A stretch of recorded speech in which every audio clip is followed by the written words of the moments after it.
Oh, I'll do it.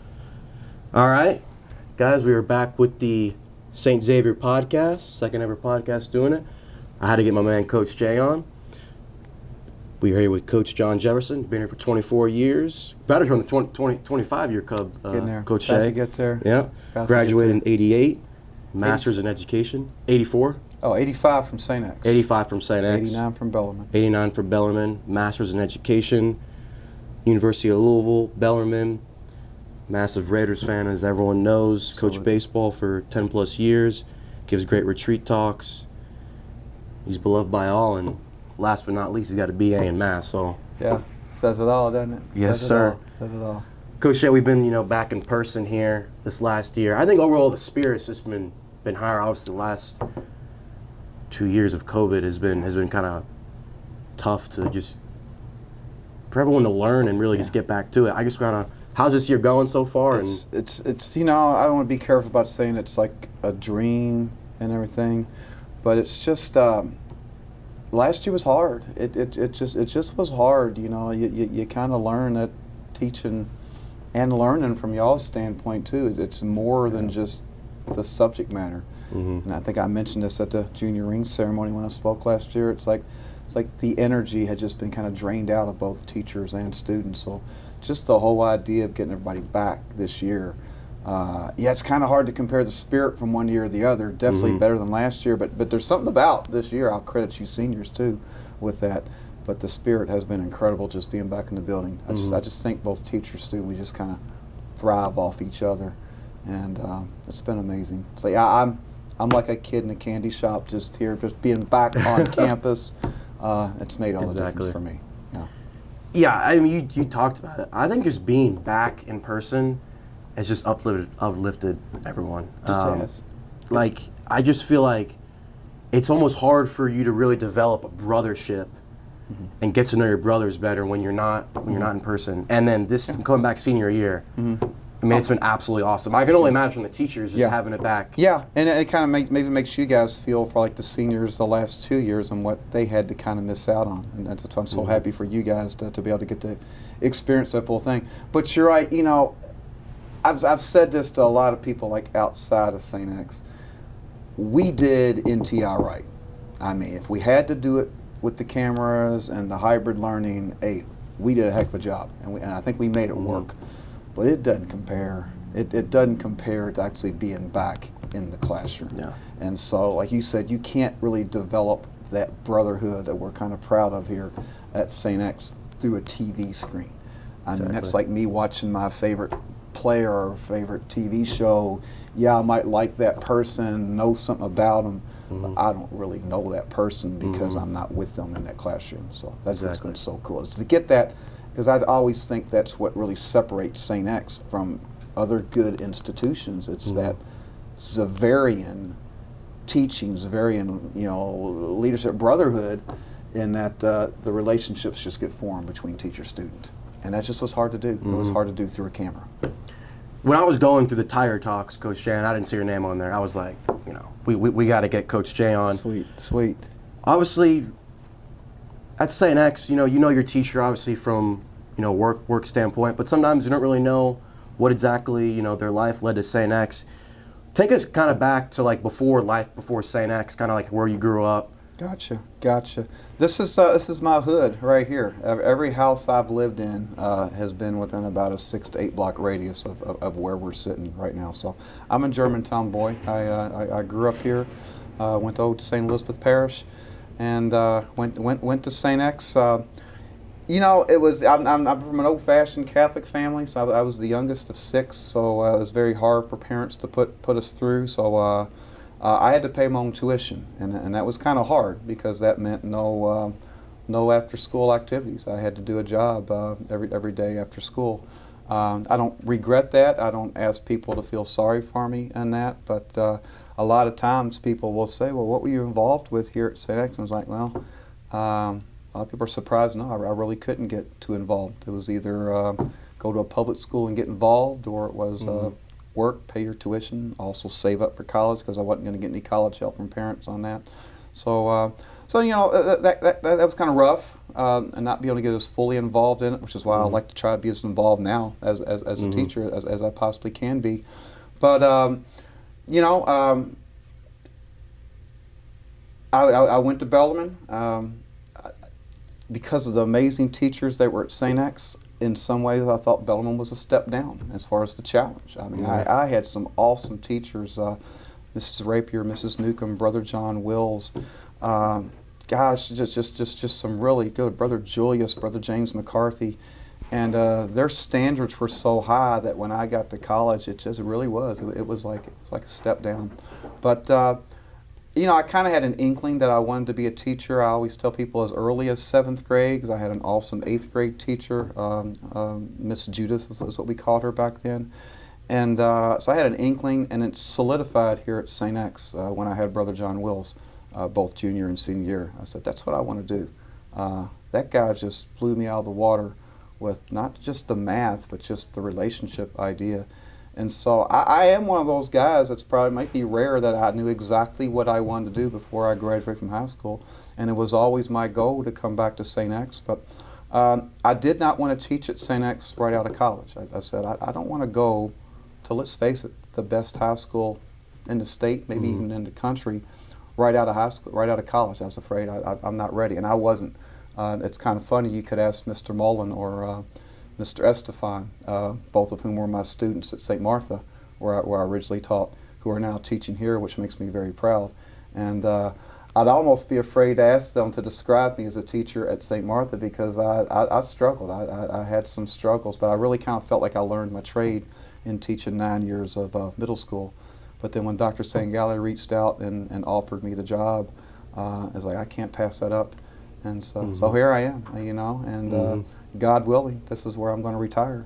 And I know it sounds corny, DJ, but I'm living the dream. Yes, sir. I can only wish you and everybody that graduates will have as happy of a job as I have. I mean, I go to work, I get paid, but in some ways it's not a job. I mean, I'm not saying I don't work. I mean, I hate grading papers and all that. There's a lot of time, but I love it. I just love doing it. So, but anyway, it's been great. Yeah, you said it's rare to know exactly what you want to do. Yeah. What kind of influenced you? You talk about the brothers had a huge influence. Yeah. There's not really any brothers that teach here anymore. I mean, I know a few that was in, one of them that was in the chemistry. I don't know if he's still around anymore, but just kind of, what was the experience with the brothers you had? They had this unique way, and again, it's, I can speak of maybe not as good as some of maybe your grandparents or others that had them when they were all brothers that were here, but I named a couple of them. I just was lucky to have Brother James McCarthy. I had him for history. He taught me just don't take life so seriously. That God, you can learn some good stuff and actually have fun in class. I mean, his class, you looked forward to going to his class, and his tests were hard. Okay, I'd compare him to anybody that's teaching, APUSH here, which I know is a hard class. And Brother James's class, God, they were hard, but gosh, he made class fun. And then that stuck out on me. It's like I say, I kind of felt like I wanted to be a teacher. It's like I want to try to make sure that it's not just about the subject matter.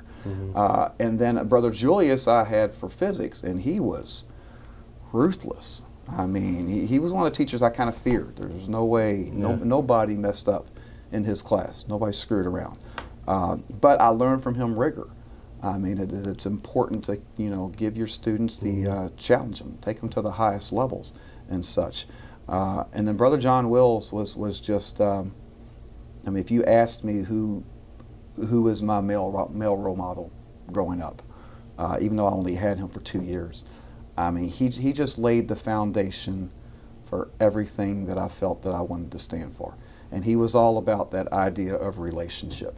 Don't take this the wrong way. I can't remember a whole lot of the math. I mean, obviously I learned it because I have a math degree, so he obviously taught it to me.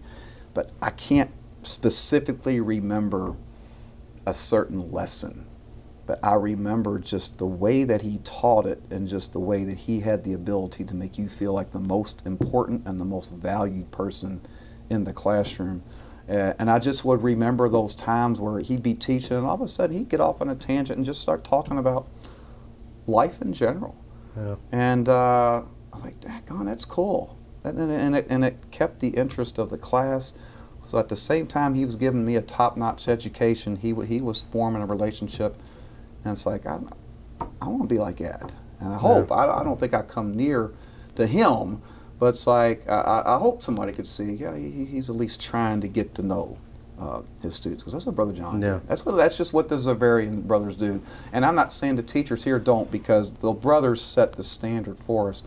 And the teachers here, we have a tough standard to live up to, but I think so many of our teachers do that. I know we're bragging on ourselves here, but it does kind of separate. I think if you ask young men like yourself, what kind of makes those teachers special, you could name off teacher after teacher who tries to establish that relationship with the students.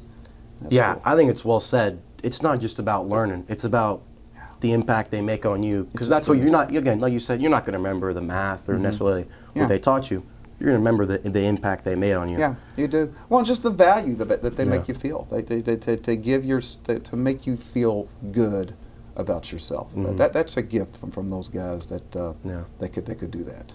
That makes a difference in a person's life. I don't care how old you are. That makes a difference in their lives. You talked about the brothers and kind of the impact they made on you. What was your favorite memory that you had from your St. X career? I don't know if I can tell this on camera. But if you want to know my favorite memory, it has such to do with brotherhood. So if you have to edit this. But back in the day, we didn't have the TV screens. We didn't have the TVs in the classroom. So Horton Hall, even until for a couple years ago, used to be called the viewing room. So if you wanted to watch, if your class was going to watch a TV or a movie, all the classes at one time would go fill up that entire Horton Hall, which was called the viewing room, and view the movie. So it's freshman year, and we're watching Romeo and Juliet. And I don't know if you've ever seen the old 1970 Franco Zeffirelli version, but let's just say Juliet's pretty nice looking. And it's just like that. It's kind of like a tease, the whole movie. And I just remember the one scene, let's just say, when Juliet's kind of revealed, the entire viewing was just, just all jumped up at one time. It's like we had it planned, and we did. It's just like we all felt the same thing. It just jumped up, and it's like, what are they going to do, jug all 100 of us in there? And I just being with a group of guys, just enjoying ourselves, learning about, a solid novel by Shakespeare and everything, it just made you realize, St. X is pretty cool. Yeah. Okay, this is pretty special. But it was moments like that that stand out to me at St. X, where I just felt part of something bigger. I told you I was from a family of 6, but there's a big gap between me and my older brothers and sisters, so I didn't really have much as far as growing up with people to hang out with that. So getting to St. X and getting with a bunch of guys, it just was cool. Yeah. But I don't know if that's what you're looking for. But no, that's great. What's the memory that stands out? No, it's great memory. I can distinctly remember that. I just thought, what an awesome place. This is so cool. Yeah, I think when you get together with all the boys, and it's just the energy you feel is Oh, and it's just what wasn't called the Rage Cage back then, but I love it. And y'all brought something special. I'm just telling y'all brought something special this year. And I'm just saying this because you're sitting here, and I don't mean this bad on previous Rage Cages. But you all bring something, and it's so cool to watch you all. I know y'all are probably saying some inappropriate things sometimes, so I can't hear you, which is fine. But it's just cool to see y'all feed off each other and just have a good time. And then when you're back in class, it's business. You're back to business, being the good students. I think it's so special about St. X. Yeah, I think not having the sports for the few years, and then everyone was just craving the school spirit. Absolutely. Everyone was absolutely craving that. Absolutely. Yeah. And it's hard to teach that spirit. You have to live it. And y'all can just kind of tell y'all are just feeding off of each other and everything. Hey, I'm ready for spring break. I'll be ready for summer. But this year has been cool to be back on campus. You talked about Brother John Willis and some of the values they instilled in you. What was like maybe a motivational person that kind of influenced you to where you are today? Besides Brother John Willis? Yeah, besides Brother John Willis, yeah. Gosh, he was he was key. He was a key one to me. Trying to go outside St. X, I mean, I was very blessed. I played next door here. Little League ball, and I know Little League baseball is kind of taking a back seat to a lot of the travel teams. Back in my day, there were no travel teams. Your local Little Leagues where everybody kind of played, and I had a coach named Ron Hildenbrand, and he kind of installed my love of baseball. And again, it wasn't just about that he knew how to teach baseball, but he taught it to where I really enjoyed it. For the first time, he was good. I mean, we won. I mean, the teams that played for him, he always won. But that was important to me leading into coaching, because it's always a surprise to people who know I was the head baseball coach to realize I didn't play high school baseball. I'm sorry, I'm not going to brag. I'm bragging. I think I was good. I think I would have played and been very good at St. X. But again, I had to get that job after school. But I had a passion for playing that game, and he really was a big influence there. Yeah. I don't want to go too deep. People have heard me talk on retreat. I guess you probably had. Yeah. Zero relationship with my dad. Yeah. So it was vital to me anytime I saw a male role model that I could attach to, and he was one. And I have to give a shout out to my older brother Mike, who was he was 7 years older than me. But he played football here at St. X, and I mean I worshipped him growing up. I just thought it was so cool to kind of follow in his footsteps. And I guess because my dad didn't give me the time of day, my older brother did kind of look out for me, picked on me like crazy, but still looked out for me. He was a big role model as well. Yeah, Coach Shea, you talk about how you didn't have you had basically zero relationship with your father. I think it's very interesting how, at St. X, you said you were a coach. It's almost like you're a father figure to a lot of kids now. You stay after school and you're helping them with extra classes, and you like you said with the brothers, you make them feel like they're valued, and you make them feel like they're the most important person in the room. I just think it's just interesting to me, Coach Shea, how that's sweet of you to say that. I mean, it really is. I would not put myself on the same standard as the dads here at St. X, because they got so much responsibility they have to do. But that is very kind. That's an ultimate compliment that you would give. I like to think that a lot of the teachers here think of the boys here as their own, and I really think so many of them do. And I appreciate you saying that about me. But I just feel like we're just passing down what we learned from the brothers. I think I keep going back to them, but it is stuff that we did learn.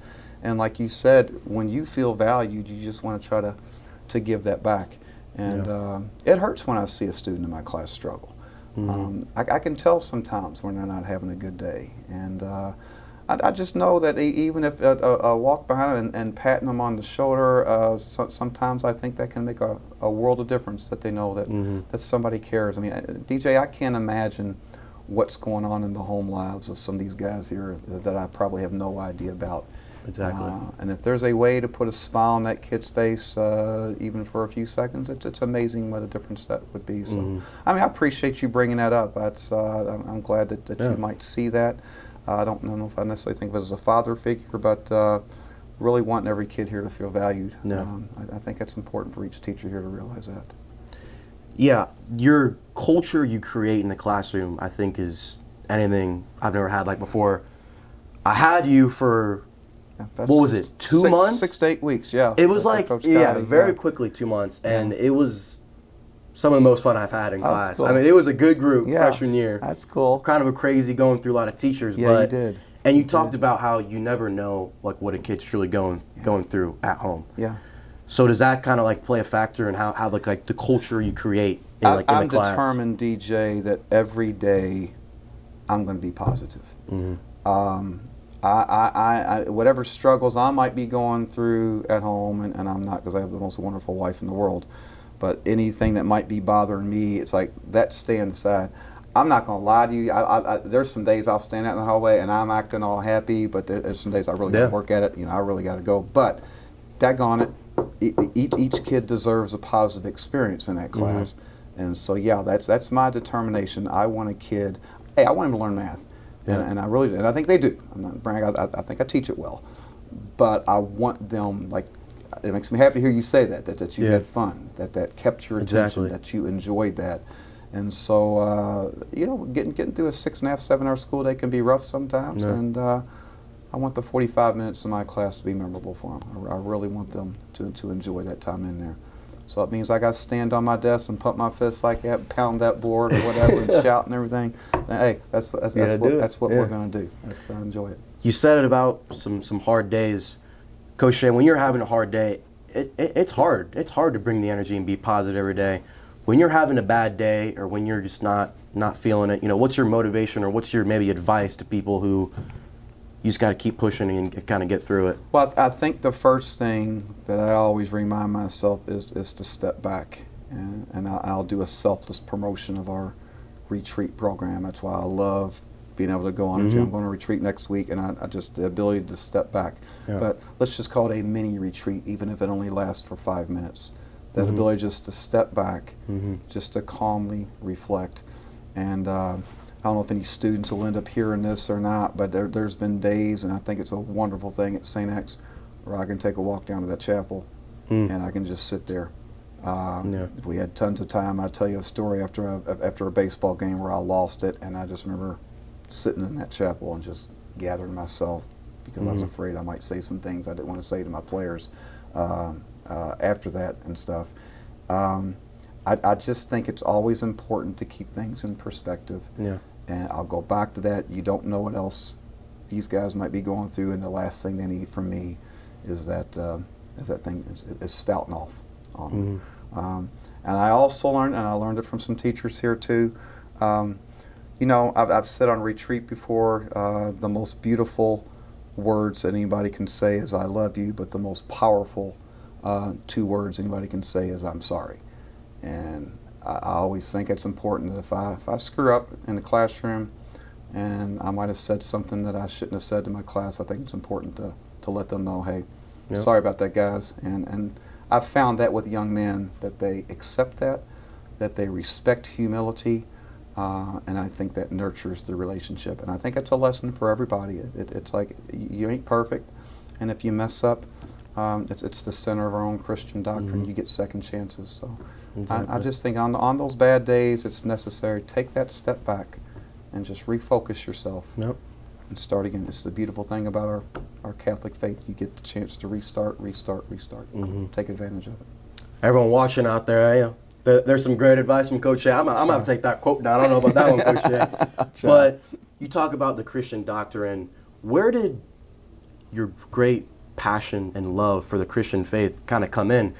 I've been on retreat, and I had the pleasure of listening to the talk, and you kind of influenced a lot of the guys to get up early and see the sunset.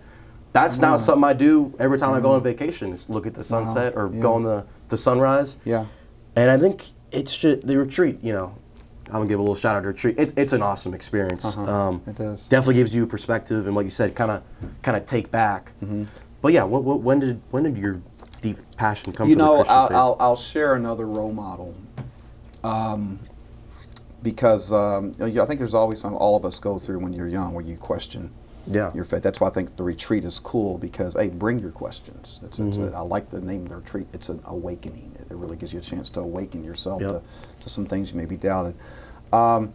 There was a priest who was very influential to me earlier. I'm not going to mention his name because in some ways he was kind of controversial, but it was very, very key to me when I was in high school and kind of having some of those doubts about the Catholic faith. Church so daggone boring. I wasn't getting anything out of it and everything. And he just was real cool about trying to explain things, much in some of the ways you'll talk about in a retreat, where we talk about seeing God in different ways. You mentioned the nature things, and I remember me and a bunch of guys went on a trip with him, and we're up in Canada, and that's the first time I saw God in nature. Like, God, something special. I just remember being in the Canadian wilderness.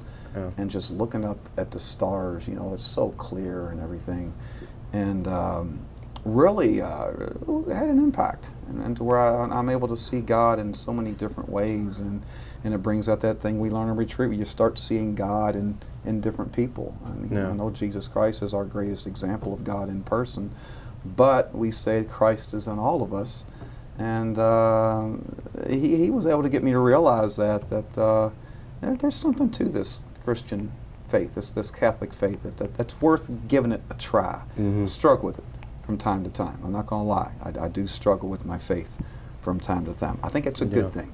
I think, yeah. Because I think it gives you a chance to step back again and reevaluate it and keep trying to see things in a new light. It's so cool that you said that about that sunset thing.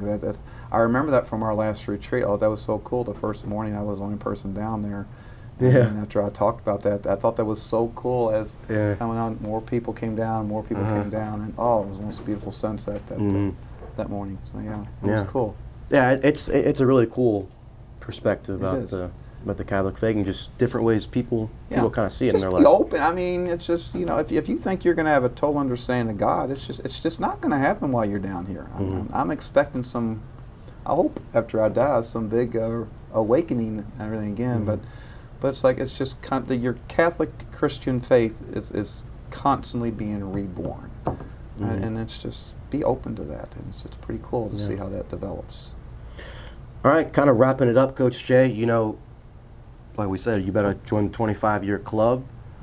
San X legend. What are the plans for the future? Maybe, are you thinking about retiring soon? Family. I mean, I'm not supposed to announce retiring plans. I don't want anybody in the top office to start making plans to replace me. Okay. I'm not planning on retiring anytime soon. I mean, he's loving it. So. I love what I do. I love what I do. But God, she'll kill me for saying this, but my wife is a couple years older than me, and we're looking forward to a retirement here. She taught here for years. You talk about role models growing up, boom. Role models since I've been married, she's my number one role model, my wife Mary. Mrs. Keene, to some people that might have had her. Mrs. Jefferson, she retired in 2017. And she's just been by my side through everything, through tough times, through all the coaching stuff where I was hardly at home all the time. And so when you talk about my future plans, I want to spend time with her. And so that's why I'm not going to be that guy that guarantee you that teaches well into their 70s. So I want to be able to retire, and I want to travel, and I want to spend time with my most best friend in the world, Mary Jefferson. And so that's on the horizon. But I love to travel. And I plan on doing quite a bit of that. Got to be Las Vegas bound this fall to see my Raiders play. That's my next big travel. You see the Raiders play. Coach Shea, you talk about your wife. Sometimes I feel like, in an all-boys school, sometimes you don't, get the girl interaction like the every day-to-day life as sometimes you do in a public school. Obviously, you got the BA in math, so, getting ladies for you, I mean. You know how that works, yeah. You know how it works. So, but what maybe some advice you would give from Tigers out there about the ladies? If you, you're trying to get me in trouble with stuff like this. If you ever think you're truly going to understand women, it's not going to happen, and I think that's a good thing. I think us men have so much that we can learn from women, particularly strong women and women in leadership. I'm going to shout out to Miss Sample, who has she's done a heck of a job on a position that I know there's probably a lot of people out there that think that she probably should not have, just because that she's a woman. Us men have a lot that we can learn from strong women in leadership. So to the guys that are your age right now, just don't try to expect that you can know everything about women. But of course it comes down, if you know your math, pull your calculator out, and then just let the emotions go, and the rest will take care of itself. Yeah. I'll give a quick shout out to Miss Sample too. I think she's an absolutely great leader, and I think at an all-boys school, in the rigor that has, I think she provides a little bit of a softer side, and that it's true, and it's a really just good outlet you can go to. I think she's very easy to talk to, and you can. I agree. Yeah, I agree, and it's just she's just a good. I'll use the word role model. A role model of what it means to be a good, strong leader. Yeah, and there's more to strong leadership than just rigor. It's having that soft side, but understanding where you guys are coming from. But she's given a couple talks, not afraid to lay down the law if necessary. It's very true. All right, Coach Shea, I really appreciate you coming on. Gotcha, man. Gotcha. I really appreciate it. It's an honor. Sir. I hear all the nice things you said about me. I really appreciate it, DJ. It's going to miss you guys. I'll miss you guys big time next year. Yeah, I think the people are going to enjoy it. Yeah, I hope so. And if you guys want to see more content from us, go ahead and go on the Xavier News app. Follow us on Instagram, STX_Xavier News, Twitter, STX_News. It's been DJ and Coach J. We're out.